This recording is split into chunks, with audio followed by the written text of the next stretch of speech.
Essas conversas à lareira são 31. Aliás, há discussões entre os académicos que estudaram isso, porque o que define, nunca ninguém conseguiu definir ou estabelecer a diferença exata entre conversas à lareira, que terão sido entre 29 e 31, e radio addresses, e, portanto, que são as intervenções na rádio. E depois há mais as intervenções no Congresso, etc. Mas, portanto, essas foram centenas, não é? Mas aquelas que são consideradas as fireside chats terão sido entre 29 e 31.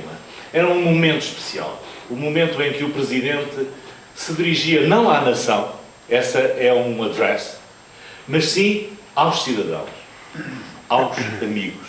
E por isso ele começava, my friends, ou my fellow Americans. E começava logo, portanto, e está aqui o segredo, por dizer, eu não estou a falar para todos, eu estou a falar para ti. Eu estou a falar para vocês que estão em casa, para a família. Eu acho que há aqui uma modernidade extraordinária neste uso do microfone, do meio emergente, que é a rádio, em 32, do meio emergente, de uma notável argúcia da parte de Roosevelt e da parte, certamente, daqueles que lhe davam conselhos, no sentido de perceber até que ponto a rádio podia ser um auxiliar extraordinário da ação política. O que é curioso, e eu, nesta pequena intervenção que estava, vou falar duas vezes, pelo menos, de um homem que está nos antípodas ideológicos de Roosevelt, que é o Bertolt Brecht, mas o que é curioso é que nós encontramos em três grandes textos de Bertolt Brecht, que depois vieram a ser chamados a teoria da rádio de Brecht, escritos entre 1927 e 1932, os princípios teóricos, digamos, daquilo que veio a ser, para mim, o tal êxito de Roosevelt. E o que é curioso, uma das frases... no fundo, o que é que Brecht dizia? Brecht dizia que o aparato técnico da rádio devia ser utilizado não apenas para emitir, mas também para receber. Isto é, a verdadeira rádio seria aquela que não apenas permitia que alguém dissesse alguma coisa aos outros, mas que os outros respondessem, falando assim para todos. E é isto que Roosevelt faz.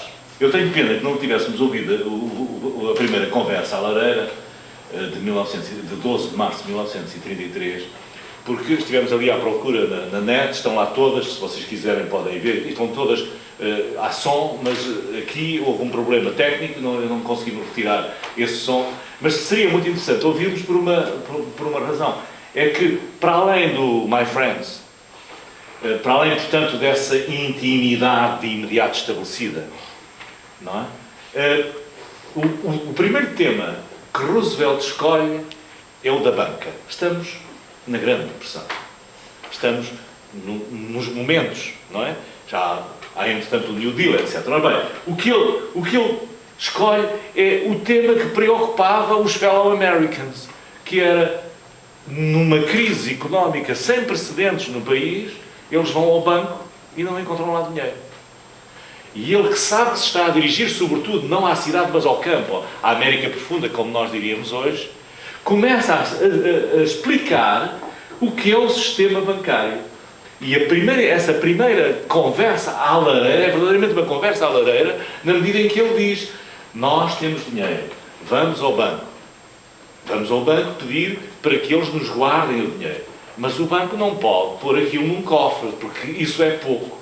O banco tem que investir para poder, com o dinheiro que ganha, etc., desenvolver e fazer empréstimos, isto e aquilo. E, portanto, quando vocês precisam de ir buscar o dinheiro, quando você precisa de ir buscar o dinheiro, num momento de crise, o dinheiro não está lá, mas ele vai aparecer, se nós nos unirmos, etc. Bom, há aqui depois, nas outras conversas, vamos encontrar outro tipo de expressões. A essa altura, ele diz assim: somos hoje mais ricos do que éramos ontem. E isto é apontado por um dos teóricos que eu li acerca da questão do Roosevelt e destas conversas, como dizer assim, estão a ver, quer dizer, o que ele diz, isto não é um discurso Isto não é uma comunicação ao país. Isto é verdadeiramente uma conversa com as pessoas. Porque as pessoas, imediatamente a esta pergunta, não é uma pergunta meramente retórica. É esta pergunta, cada um pode responder com a sua experiência. Sou eu mais rico neste momento do que era o ano passado? E ao responder a esta pergunta, ele está a aderir à mensagem que Roosevelt envia. Quando eu digo que há modernidade, bom, e depois há, diria, isto é o conteúdo, e há, evidentemente, a forma. Não é? De resto, o My Friends é também forma. Ele fala pausadamente, como viram. Há teóricos que dizem que fizeram as contas e tal, que dizem que ele fala segundo aquela regra, de forma pausada, lenta, faz com que não diga mais de 100 palavras por minuto.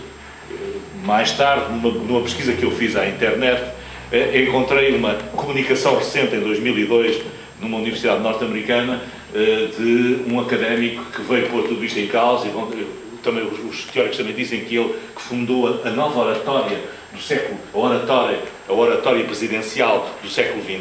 E este plano fez uma análise qualitativa às 29, ele fez a 27 intervenções de Roosevelt na rádio, e concluiu que não, e que ele até dizia muito mais palavras e muito mais pressa. Mas isso não interessa aqui. O que, na verdade, ficou como um mito, é um mito rooseveltiano, que, no entanto, eu, por aquilo que eu vi, me pareceu verdadeiramente bem sustentado.